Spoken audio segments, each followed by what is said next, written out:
ফোনটা দুবার রিং হতে রিসিভ করে নিল সমর সেন।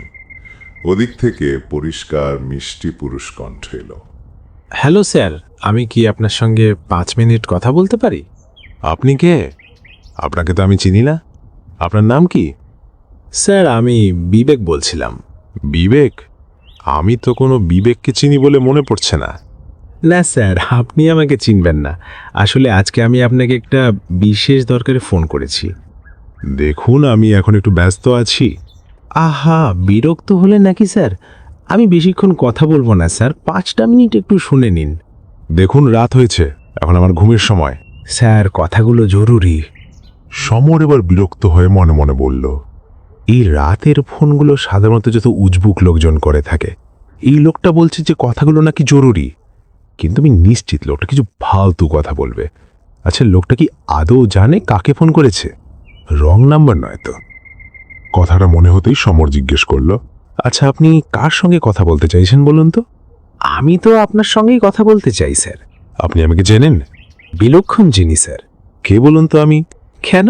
আপনার নাম সমর সেন, পেশায় আপনি একজন শিক্ষক, national university of engineering and সায়েন্সের প্রফেসর আপনি। বেশ, তবে বলুন কি দরকার? স্যার, আমি আপনাকে সাবধান করে দিতে চাই। সাবধান? কিসের জন্যে? আপনার স্ত্রীর বিষয়ে স্যার। চুপ করে থাকলো কিছুক্ষণে সমর সেন। ওপাশের লোকটাও তাকে সময় দিল। তারপর সমর বলল, বলুন, কি বলতে চান? স্যার, আপনার স্ত্রী আপনার উপর খুব রেগে আছে। What rubbish! আমার স্ত্রী 1 বছর হলো মারা গেছে।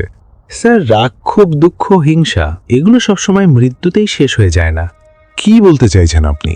স্যার, আপনার স্ত্রী আজকে আপনার কাছে আসবে, খুব রেগে আছে আপনার উপর। Shut up! আমি ফোন রাখছি। রাখবেন না স্যার, রাখলে আপনার খুব বিপদ। আপনাকে বাঁচাতে পারি একমাত্র আমি। কি বলতে চাইছেন আপনি? এই রাতবিরিতে ফাজলামি হচ্ছে এগুলো? You rascal! স্যার, আপনি অহেতুক রেগে যাচ্ছেন। আপনার স্ত্রী আপনার উপর কেন রেগে আছে সেটার কারণ তো আপনি ভালো করেই জানেন। তিনি তো আসলে ফুল তুলতে গিয়ে ছাদ থেকে পরে যাননি। এইবার চোয়াল শক্ত হলো সমরের। এইবারও কিছুটা আন্দাজ করতে পারছি লোকটার মতলব। মাথা ঠান্ডা রাখতে হবে। সমর বলল, আপনি কি বলতে চাইছেন? স্যার, আপনার স্ত্রী যে আপনাকে আপনার হাঁটুর বয়সী এক ছাত্রীর সঙ্গে অশালীন অবস্থায় দেখে ফেলেছিলেন সেটা তো আপনি জানেনই। সেই কারণেই তো তাকে সরিয়ে দিতে হলো, না হলে যে তিনি থানায় যাবেন বলছিলেন। এই রাত বিরতে কি সব আজে বাজে কথা বলছো? না স্যার, কোনো আজে বাজে কথা আমি বলছি না। আমি কিন্তু সব জানি। আপনার সেই ছাত্রীটিও তো মোটেও নিজের ইচ্ছায় আপনার সঙ্গ দিত না। তাকেও তো জোর করে তার ভবিষ্যৎ বরবাদ করে দেবার ভয় দেখিয়ে তার সঙ্গে দিনের পর দিন এইসব করেছেন। সব ফালতু কথা। স্যার, বেশি সময় নেই। কিসের সময়? স্যার, আপনি কি শুনতে পাচ্ছেন আওয়াজটা? কিসের আওয়াজ? নিচের ঘর থেকে যে আওয়াজটা আসছে সেটা। শব্দটা অনেকক্ষণ থেকেই শুনতে পাচ্ছিল সমর সেন। নিচের ঘর থেকে আওয়াজটা আসছে, কারোর হেঁটে বেড়ানোর মতো আওয়াজ। তিনি বাড়িতে একা আজকে, তাই নিচের ঘরে কারোর হেঁটে বেড়ানোর কথা নয়। তিনি এতক্ষণ ব্যাপারটা গুরুত্ব দেননি, কিন্তু ফোন তোলার পর থেকেই নিচ থেকে আওয়াজটা ভেসে আসছিল। এখন এই লোকটি সেই কথা উল্লেখ করায় যেন শব্দটা আরও বেশি স্পষ্ট হয়ে উঠল। স্যার, শুনতে পাচ্ছেন তো? না। অবশ্যই পাচ্ছেন স্যার। একজন হেঁটে বেড়াচ্ছে স্যার নিচের ঘরে। আর কে হেঁটে বেড়াচ্ছে আপনি সেটাও ভালোই জানেন। সমর উত্তর দিতে পারল না। লোকটা আবার বলল, আপনার স্ত্রী মাধুরী ম্যাডামের তো অনিদ্রা রোগ ছিল, ইনসমনিয়া। তাই মাঝে মাঝেই তিনি রাতে এভাবে নিচের ঘরে হেঁটে বেড়াতেন। কি ঠিক বললাম তো স্যার? এই হতে পারে না, এসব তুমি কি করে জানলে? স্যার, আপনি তো বিজ্ঞানের শিক্ষক। আপনি নিজেই জানেন যে বিজ্ঞান সবকিছুর উত্তর দিতে পারে না। বিজ্ঞানের জানার বাইরেও অনেক কিছু আছে। স্যার, আপনি কি জানেন সেই ছাত্রীটির কি হয়েছে? কার কথা বলছো? প্রিয়া নামের আপনার ওই ছাত্রীর কথা বলছি, যার সঙ্গে আপনি জোর করে একটা অ্যাফেয়ার গড়ে তুলেছিলেন, রীতিমতো মেয়েটিকে ইউনিভার্সিটি থেকে ফেল করিয়ে ক্যারিয়ার শেষ করে দেওয়ার ভয় দেখিয়ে। তার এখন কি হয়েছে সেটা কি আপনি জানেন? মেয়েটি রীতিমতো এখনও ট্রমায় ভোগে। ডাক্তার দেখিয়েছে এবং ডাক্তারের পরামর্শ অনুযায়ী ও ঠিক করেছে আপনাকে এক্সপোজ করবে সবার সামনে।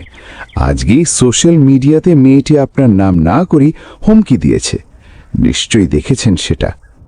আমার বিরুদ্ধে ওর কাছে কোনো প্রমাণ নেই। প্রমাণ তো কোনো কিছুরই নেই স্যার। এই যে আপনার আর আমার কথা হচ্ছে এখন, সেটারও কোনো প্রমাণ নেই।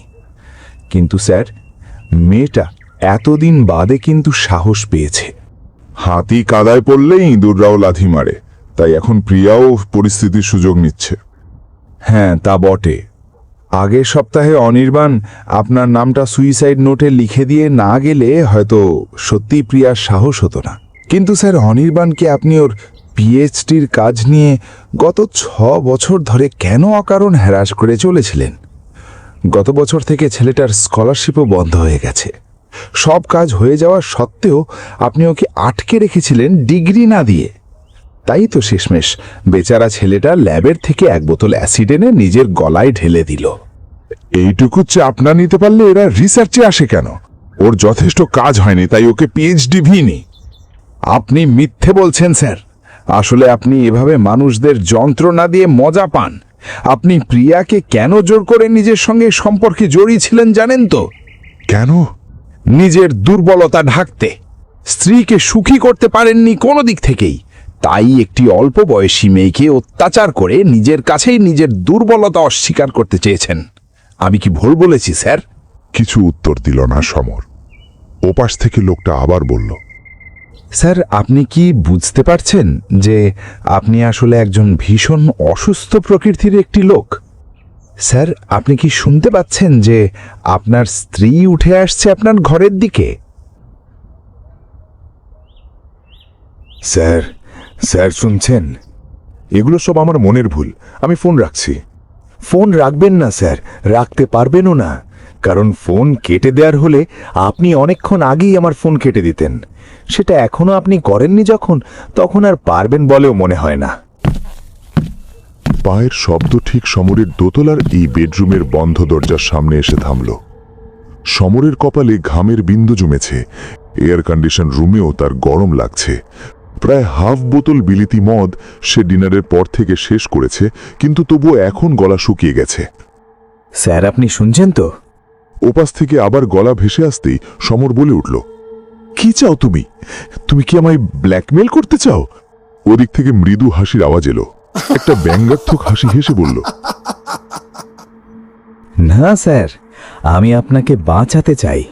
কারণ আজকে রাতে আমার কথা না শুনলে আপনি খুবই ভয়ঙ্কর অভিজ্ঞতার মধ্যে দিয়ে যাবেন। আপনার মৃতা স্ত্রী এই মুহূর্তে আপনার ঘরের দরজার বাইরে দাঁড়িয়ে অপেক্ষা করছে। কিসের অপেক্ষা? অন্য একজনের আশার। ওই যে শুনুন, সেও এসেছে। সিঁড়ি দিয়ে আরও একজনের উঠে আসার শব্দ আসছে।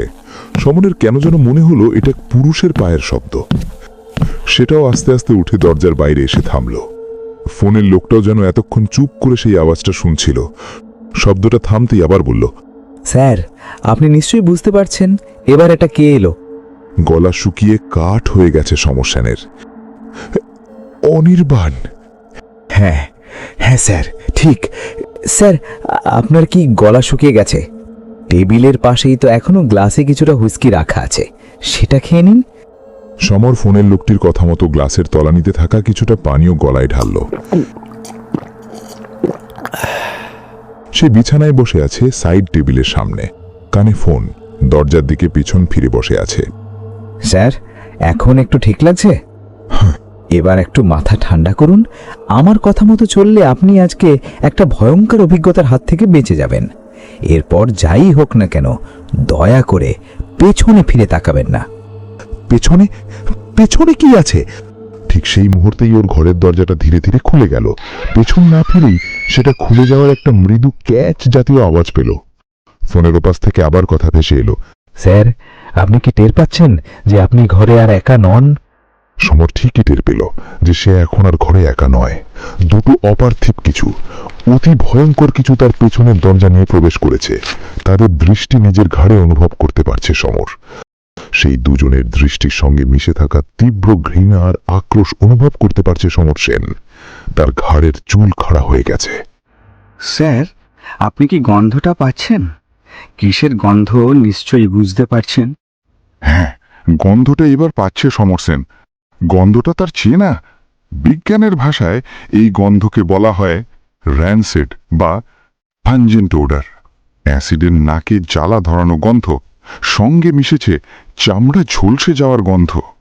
এই গন্ধটা সমর সেন গতকালই পেয়েছে তার ল্যাবে, অনির্বাণের মৃতদেহটা দেখার সময়। কনসেন্ট্রেটেড অ্যাসিড খেয়ে আত্মহত্যা করেছে অনির্বাণ। মুখ, ঠোঁট, গলা, পাকস্থলী অ্যাসিডে ঝলসে এরকমই গন্ধে ভরে ছিল পুরো ল্যাব। এর জন্য ছাত্রছাত্রীরা বিশাল বিক্ষোভ দেখিয়ে ইউনিভার্সিটি ঘেরাও করেছিল। পুলিশ এসে গতকাল বের করে নিয়ে যায় সমরকে। স্যার, আপনি নিশ্চয়ই বুঝতে পারছেন কেন আপনাকে পিছনে তাকাতে না করছি। কারণ ওরা ঠিক যেভাবে মারা গেছিল সেইভাবেই এসেছে। পিছন ফিরলেই আপনি অনির্বাণকে মুখ থেকে গলা ঝলসে যাওয়া অবস্থায় দাঁড়িয়ে থাকতে দেখবেন। আর আপনার স্ত্রীর চেহারাটা মনে আছে? সেই ছাদ থেকে পড়ে যাওয়ার পর কি হয়েছিল? মনে আছে সমর সেনের। ছাদ থেকে পড়ে গিয়ে ঘাড় ভেঙে গেছিল মাধুরীর।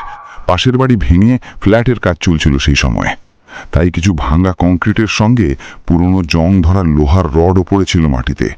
মাধুরী সেখানেই গিয়ে পড়েছিল। একটা লোহার রড মাধুরীর বুক ফুঁড়ে দিয়েছিল, আর একটা রড ডান চোখের মধ্যে দিয়ে ঠুকে মাথার পেছন থেকে বেরিয়ে এসেছিল। মৃতদেহ দেখে আর সহ্য করতে না পেরে মুখ ঘুরিয়ে নিয়েছিল সমর সেন। সমর জানে যে ফোনের লোকটা ঠিক কথাই বলছে। পেছন ফিরলে এখন সে মাধুরীকে সেই অবস্থাতেই দাঁড়িয়ে থাকতে দেখবে। স্যার। উত্তর দিল না সমর। স্যার। বলো। ভয় করছে? হ্যাঁ। প্রচন্ড ভয় করছে কি? হ্যাঁ। ওই কারণেই পেছন ঘুরে ওদের দেখতে বারণ করছে স্যার। ওদের দেখলে আপনি আরো ভয় পাবেন। এখন আমার সঙ্গে ফোনে কথা বলছেন বলে তাও কিছুটা সাহস পাচ্ছেন, তাই তো স্যার? ফোন রেখে দিলে কি হবে বলুন তো? না না, প্লিজ না, ফোন রেখো না। না না, আমি ফোন রাখবো না স্যার। আমি তো বললামই, আমি আপনাকে সাহায্য করতে এসেছি। আমার কথা মতো চললে আপনার এই ভয়ের রাত শেষ হবে, আর কোনো দিন আপনি ভয় পাবেন না। কি স্যার, আমার কথা মতো কাজ করবেন তো? হ্যাঁ। স্যার, ভয় পাবেন না। আপনার পেছনে দাঁড়িয়ে থাকা আপনার স্ত্রী এক্ষুনি আপনার টেবিলে একটা জিনিস রাখবে। ওর দিকে তাকাবেন না কিন্তু, প্রয়োজনে চোখ বন্ধ রাখুন। সমর দেখল তার পেছন থেকেই একটা ফ্যাকাশে মেয়েলি হাত এসে টেবিলে কিছু একটা রাখলো। হাতের চুড়িগুলো চিনতে অসুবিধে হলো না সমরের। চোখ বন্ধ করে নিল সমর সেন। স্যার, এবার চোখ খুলুন। টেবিলে যেটা আপনার স্ত্রী রেখে গেছে সেটা দেখুন। চোখ খুলে সমর দেখল টেবিলে রাখা আছে ঘুমের ওষুধের একটা শিশি। মাধুরীর ইনসমনিয়া হলে ও এর থেকে একটা করে খেত। খুব কড়া ডোজের ট্যাবলেট এগুলো। ডাক্তার তাই সাবধান করে দিয়েছিল যেন বেশি না খায়। গত 1 বছর এই ওষুধগুলো নিচের বাথরুমের কাবার্ডে রাখা ছিল। কাঁপা হাতে শিশিটা তুলে নিল সমর। ফোনের ওপাশ থেকে লোকটা বলল, স্যার, আপনি কি বুঝতে পারছেন আপনাকে কি করতে হবে এই আতঙ্কের থেকে মুক্তি পেতে? হ্যাঁ। স্যার, আপনি কি বুঝতে পারছেন আমি কে? আমি কিন্তু প্রথমেই নিজের পরিচয় দিয়েছি আপনাকে। হ্যাঁ। তাহলে স্যার আপনি নিশ্চয়ই এটাও এতক্ষণে বুঝতে পেরেছেন যে আসলে যা যা ঘটছে তা আপনার মস্তিষ্কের ভেতর ঘটছে। আসলে আপনার কাছে কোনো ফোনই আসেনি। এখন এই ফোনের দিকে তাকালে আপনি দেখতে পাবেন ফোনটা অনেকক্ষণ আগেই চার্জ শেষ হয়ে বন্ধ হয়ে রয়েছে। হ্যাঁ, ঠিক। আমি জানি আপনি বুঝবেন, কারণ আমি যে আপনাকে সবথেকে ভালো চিনি। কিন্তু স্যার, ব্যাপারটা কি জানেন তো, বাস্তব আর কল্পনা ততটা ভিন্ন নয় যতটা মানুষে ভাবে। মস্তিষ্ক যাকে যেটা দেখায় তার কাছে সেটাই বাস্তব, তাই না? আমার আর কথা বলতে ভালো লাগছে না। আমার সত্যি খুব ক্লান্ত লাগছে। হ্যাঁ স্যার, বুঝতে পারছি। দেখুন স্যার, এটাই একমাত্র উপায়। আপনি বুঝতে পারছেন তো, বাস্তব হোক বা অবাস্তব, আপনার স্ত্রী আর অনির্বাণ রোজ রাতেই আপনার ঘরে আসবে এখন থেকে। রোজ রোজ এই ভয় কি সহ্য করা সম্ভব? না, তাই এটাই বেস্ট উপায় নয় কি? অনির্বাণ যে উপায়টা বেছে নিয়েছিল সেটা খুবই যন্ত্রণাদায়ক। আসলে ও সাহসী ছিল, আপনার সে সাহস নেই। তাই আপনার জন্যে এই সহজ যন্ত্রণাহীন উপায়টাই ঠিক আছে, তাই না স্যার? হ্যাঁ। তাহলে আর দেরি করবেন না স্যার, এই তো ঘুমিয়ে পড়বেন আর উঠবেন না। এই ভয়ের দিন শেষ করুন স্যার, আমি আছি সঙ্গে। সমর সেন ওষুধের বোতল থেকে বেশ কয়েকটা ট্যাবলেট মুখে দিল। তারপর বোতল থেকে কয়েক ঢোক জল দিয়ে গিলে নিল সেগুলো।